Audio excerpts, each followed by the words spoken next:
মহান আল্লাহ পাক রব্বুল আলামিন আমাদের সামনে কোরআনুল করিমের আমি যে আয়াতটা পড়েছি সূরা বাকারা 183 নম্বর আয়াত। এই সূরার 5টা আয়াত 183, 184, 185, 186, 187। এই 5টি আয়াতে আল্লাহ তাআলা সূরা বাকারায় রমজান, রোজা এবং রোজার গুরুত্ব বৈশিষ্ট্যের উপরে আল্লাহ তাআলা অত্যন্ত গুরুত্বপূর্ণ মৌলিক কথা কোরআনে বলেছেন এই 5 আয়াত। এজন্য যদি কারো সুযোগ হয়, বিবেক হয়, যদি কারো রমজানের কদর মনে হয়, এই 5টা আয়াতের বাংলা তরজমা এবং সংক্ষিপ্ত ব্যাখ্যা পড়ে নেবেন। তাফসিরে মাআরিফুল কোরআন আছে অনেকের কাছে, এখান থেকে পড়লেন। তাফসিরে তাওজিহুল কোরআন আছে, কিনতে পাওয়া যায় বাংলায়, পড়ে নিয়েন।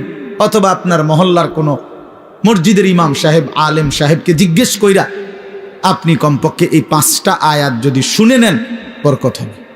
কোরআন শরীফে আল্লাহ তাআলা বলছেন 5টা আয়াতে ধারাবাহিকভাবে সূরা বাকারার 183 নম্বর আয়াত থেকে 185-87 এই 5টি আয়াতের মধ্যে আল্লাহ তাআলা মাহে রমজানের উপরে অত্যন্ত গুরুত্বপূর্ণ কথা বলেছে, বিস্তারিত কথা বলে দিয়েছে। আর এই সবটা কথার মধ্যে একটা আশ্চর্য কথা কোরআন শরীফের এই সূরা বাকারার একটা আজীব জিনিস শুনেন, দেখাইতেছি আমি। এই যে 183 নম্বর আয়াত আল্লাহ তাআলা বলছেন এই মাহে রমজান যে আমাদেরকে দিলেন রোজা, কেন? প্রথম যে 5টা আয়াতের প্রথম আয়াত হলো 183। এখানে আল্লাহ বলছেন লাআল্লাকুম তাত্তাকুন। কেন রোজা দিলাম, কেন রমজান দিলাম? উদ্দেশ্য আমি আল্লাহর একটাই, যেন তোমরা সকলেই মুত্তাকি হতে পারো। কি হতে পারো? মুত্তাকি মানে কি?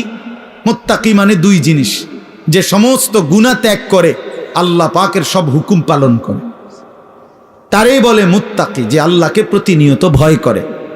তো আল্লাহ তাআলা বলেন এই মুত্তাকি আমি এক রমজানের মধ্যেই 30 দিনেই তোমাকে বানিয়ে দেব।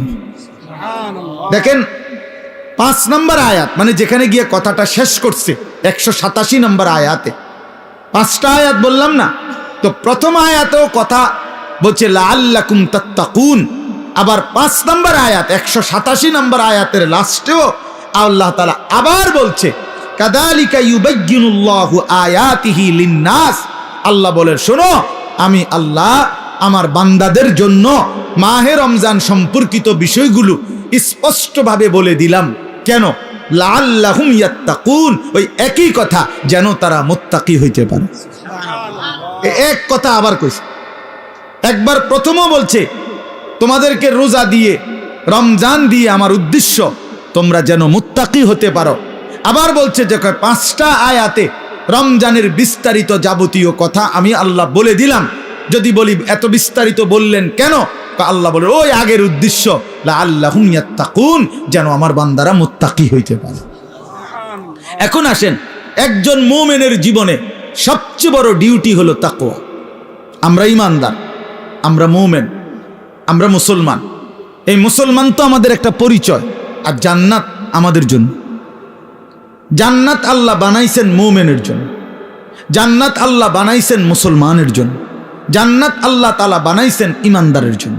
কোন কাফের, বেঈমান, মুশরিক, কোন নাস্তিক, মুরতাদ, আল্লাহর অবাধ্য, পাপী, নাফরমান পৃথিবীর সবগুলো ভালো কাজও যদি করে, ঈমান না থাকলে খোদার কসম আখিরাতে এক ঢোক পানিও মিলবে না, এক লোকমা খাবারও মিলবে না, সুখের এক বিন্দু চিহ্নও পাবে না, কোনোদিন মুখে একবারের জন্য হাসিও ফুটবে না। ঈমানবিহীন কোনো কিছুর মূল্য নেই আখিরাতে। দুনিয়া মিলতে পারে, দুনিয়া মিলা কোনো আশ্চর্য কিছু না। আমরা অনেক সময় বলি যে কাফের বেঈমানরা দুনিয়া খুব খাইতেছে, চোর ডাকাত, সিটার বাটপার, সুদখোর, ঘুষখোর, জালেম দুনিয়া খুব ভোগ করতেছে। খোদা একা তারে দুনিয়া এত দিছে, অনেকের আফসুস। তো তোমারও দিত নাকি? তুমি শোনো নাই যে আল্লাহ যে বলছে জালেমকে, নাফরমানকে, বেঈমানকে আমি দুনিয়া দিয়ে দিলাম, ওয়া মা লাহু ফিল আখিরাতি মিন খালাক, কিন্তু আখিরাতে তার কোনো অংশ নাই। তো